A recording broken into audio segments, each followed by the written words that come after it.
Hi, I'm Mary from Joyful and Mary Quilting, and I am going to show you the top 10 items I wish I would have known about when I first started quilting, when I made my first quilt. Everything that I use in this video is something that I have in my sewing room that I regularly use. Can you guess what number 1 is going to be? Number 2 through 10 are not in any particular order, but number 1 is really important. Number 10 in the top 10 tools I wish I would have had as a new quilter is good 100% cotton thread. As a new quilter, you really only need 3 basic colors. You need white, gray, I've got a light and a dark gray, and black. That will pretty much work for any fabrics that you have, unless you're doing some top stitching where you really want to match the fabric that you have with the thread you're using. Otherwise, these threads work perfectly. You don't need to buy a whole collection of threads as you begin. These 4 colors will absolutely work. The thread that I like to use is Aurifil. I like the Aurifil thread. It's 100% cotton, which is important when you're quilting because it matches your fabric, which should be 100% cotton. In addition, the Aurifil is thin, but it is really tough. It is a strong thread, so it doesn't break easily. Now, you may think that it's a good idea to save $1 or $2 by buying the cheaper threads. Don't do it. The first problem you have with a cheap thread is they break. The thread breaks easily and quickly with a little bit of tension. The second problem that you have with a cheap thread is they produce a lot of lint, and that clogs up your sewing machine. It can do damage if you use it a lot and you don't clean your machine regularly. You want to make sure you have a good quality thread. It balances out in the end, and Aurifil or something similar, good quality 100% cotton thread, is really a good way to go. I wish I would have known that when I first started quilting and I used all of those cheap threads that everybody else used because they were the most common, and I ended up having more frustration from thread breaking, from thinking that there was a problem with my sewing machine because the thread kept breaking all the time, and it wasn't. It was because it was a poor quality thread. So number 10, good quality thread. Number 9, I wish I would have known about rotary cutters. When I started quilting, there weren't rotary cutters, so we cut everything with scissors, and let me tell you, that was not always the most accurate way to do it. It worked, but it wasn't like using a good quality rotary cutter. There are lots of cutters on the market. There are cutters that close easier than others. There are cutters that are ergonomically designed to protect your wrist or your hand. The Martelli rotary cutters are very different. That's what they're used for. The way that you clutch it is easier on your hand as you use it. This particular Olfa cutter, it squeezes, so it's got a lock on it. You squeeze it, and as you squeeze it, you're able to cut your fabric. It's kind of a safety measure there. Then when you're not cutting it, you lock it again. I just use your basic Olfa 45mm rotary cutter. This is the cheapest one. I've never had any problem with it. I like it. It's easy to operate. It's easy to change the blade. This is my favorite. It doesn't matter as long as it's a cutter that you feel comfortable holding, that cuts well, that you find works well with the rotary mat that you have. And we'll talk about that in a minute. My number 8 is knowledge about rotary cutter blades. I had absolutely no idea. As a new quilter, a lot of times we select the blades that we think are the cheapest. We are trying to save because we're buying all this new stuff for our new hobby. So we buy blades from discount stores, from craft and hobby stores. There are all sorts of places you can purchase rotary blades. Some are much cheaper than others. And it seems to me that they are really price related. The cheap ones I have never found to work as well as the more expensive blade. I don't know what it is with them, but for fabric, you need a good quality blade. The titanium blades are known to last at least 3 times longer than a good quality stainless steel blade. I'll actually be doing a video on these titanium blades soon, and I'll have a great discount code for you to use. But anytime before you start a project, make sure you check your blade, and the easiest way to check it is just fold up several layers of fabric, 6 layers or whatever, and just see if you've got a nice smooth cut. If you are pushing hard, that's not good on your hand, that's not good on your wrist. You want to make sure that you have a nice smooth cut. From what I heard, people would say it needs to feel like you're cutting through butter, and it really does. If it doesn't feel that way, time for a blade change.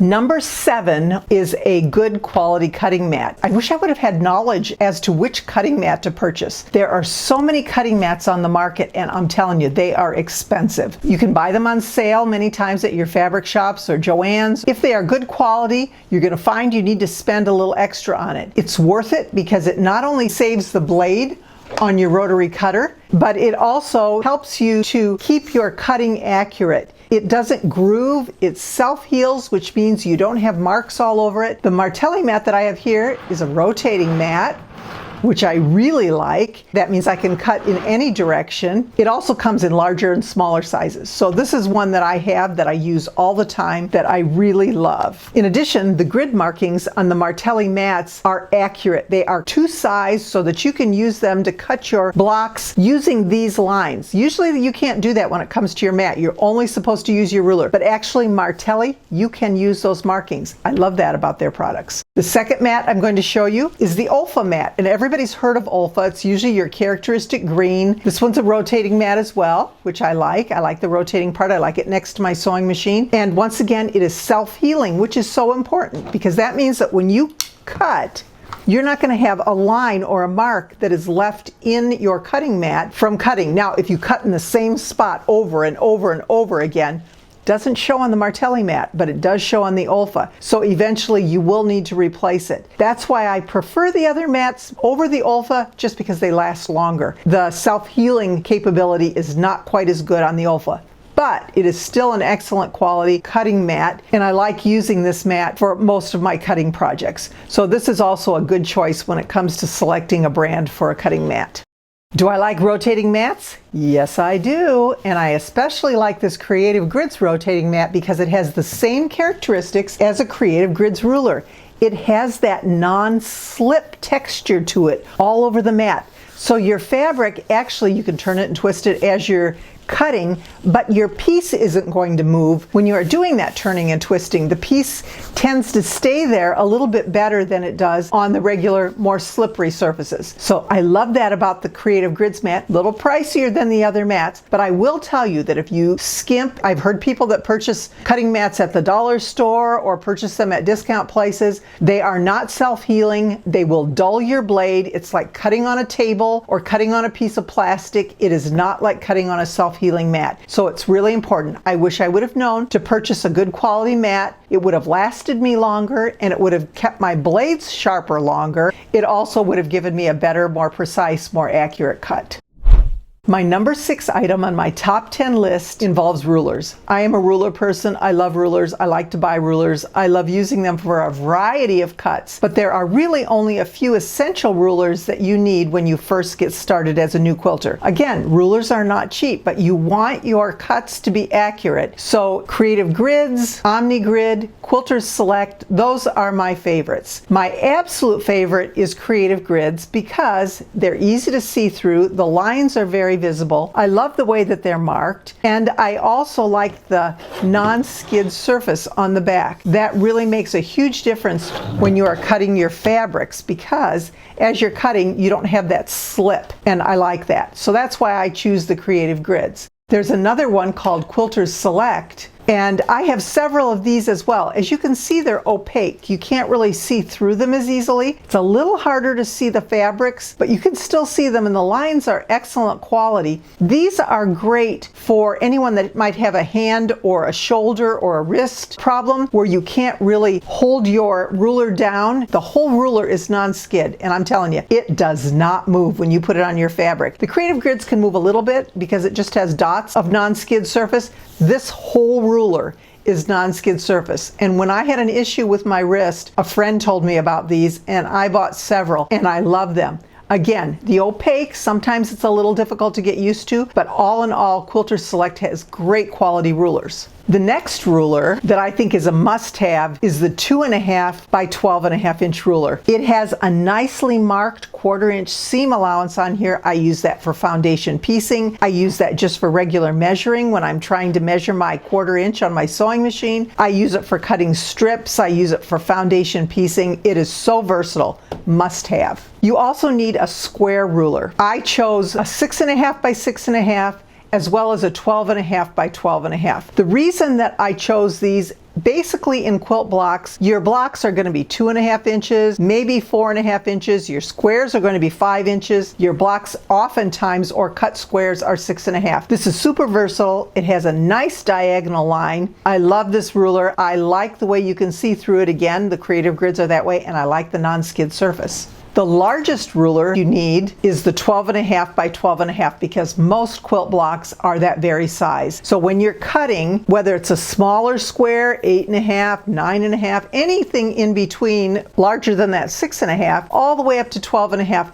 this is your go-to ruler. It can cut all sorts of shapes and sizes. Creative Grids always gives you a little description with your ruler. There are online tutorials on how to cut various shapes from their rulers, and they are so accurate. These are the go-to rulers I wish I would have known about when I first began quilting. It would have made a huge difference in what I did. I wouldn't have all these rulers that I never used, that I spent good money on, when I could have just had these few rulers and gotten by with what they are able to do.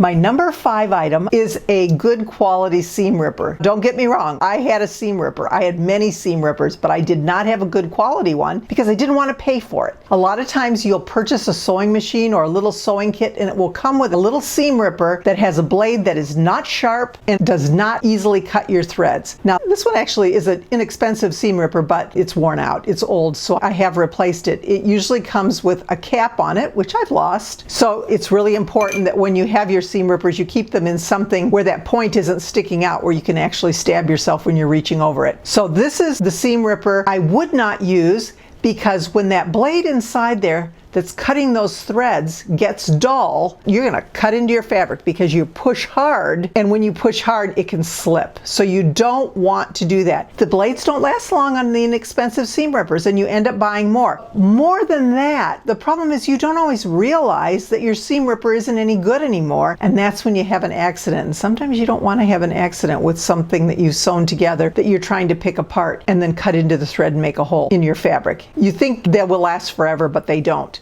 Now this seam ripper has, first of all, 2 ends that are protected. It's one of those handmade ones I bought at my local quilt shop that somebody in the area makes, but I love it. First of all, it has a nice handle on it, so it's easy for me to hold, it's easy for me to use, and then look at the ends. In this end, I have a stylus. And a stylus can be used in a variety of ways. You can use it to help guide your fabric through your sewing machine. It can be used to move things very carefully as you are placing them on fabrics. It's just a really handy little tool. You'll find when you don't have it, you don't really miss it, but when you have one, you wonder how I could have lived without it. So this has the stylus in one end, and then it has a great seam ripper in the other end. It's sharp, it's small. If you haven't watched our video on 5 tips to making the perfect quilt block, I have a whole section on seam rippers, and I show you how to use that little red ball and how to cut those threads easily, accurately, and not ruin the piece that you're trying to remove the stitches from. And it also goes really fast. So check that out if you haven't yet. But this is something that when I used all those old seam rippers, those poor quality seam rippers, those seam rippers that really did not cut my threads, that's where I had major issues. I wish I would have known about these. Number 4 on my top 10 list of items I wish I would have known about and used as a new quilter is a walking foot. Now I had one, my sewing machine came with one, but I sure didn't know how to use it, and I didn't know how important it was. Oftentimes when I see a new quilter asking a question about why is my quilt bubbly, or why do I have tucks in my quilt while I'm quilting it, what is happening here? They're not using a walking foot. When you are quilting 3 layers of fabric, you are going through those 3 layers. They are shifting when you have just a single foot on your sewing machine. You just can't keep all 3 layers together. The walking foot, actually, because it's walking, it has the capability of doing just that. It keeps those 3 layers together as it sews, and you will have a perfect seam, no tucks. You use it for quilting, you use it for attaching your binding. Without the walking foot, you really risk having tight stitches, pulling your fabric through underneath your sewing machine because it's just not moving, and you could avoid all of that by using this simple tool. And I think it comes with most sewing machines. If it doesn't come with your machine, buy one. They have generic walking feet available online as well. It's just so important, and it makes such a difference in the quality and the look of your quilt. Number 3, I wish I would have known about which pin to use when. Pins are pins, right? When you go to the quilt shop or to the fabric store or to the hobby store, you find quilter's pins. And usually the quilter's pins are these yellow head pins. And they work. We've used them. I've used them. I've marked my quilts with them. I have held my seams together with them. I have used these yellow head pins for years. And then a friend told me about these clover patchwork pins. Fine. They are the best. These are those pins. They are very thin. They are very sharp. So you need to be really careful when you're using them. These are the go-to pins when it comes to securing those intersections, those points on your quilt blocks when you're sewing them together. You're not going to get that kind of accuracy with the yellow head pins. These are so much better. Now, again, in my workshop, these pins are mentioned, and I show you exactly how to use them to match those points, those intersections, and get that perfect outcome.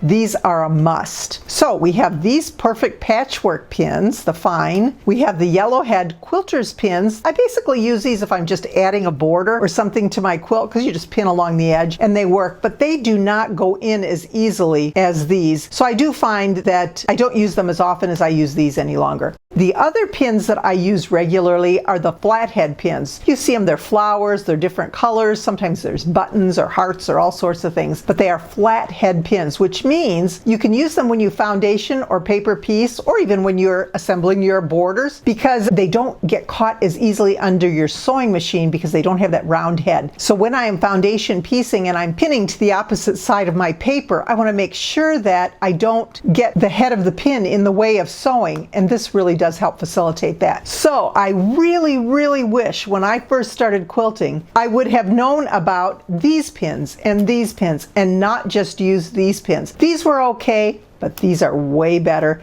more accurate, much easier, and I'm much happier with my finished blocks when I use a good quality pin that fits the project I'm working on.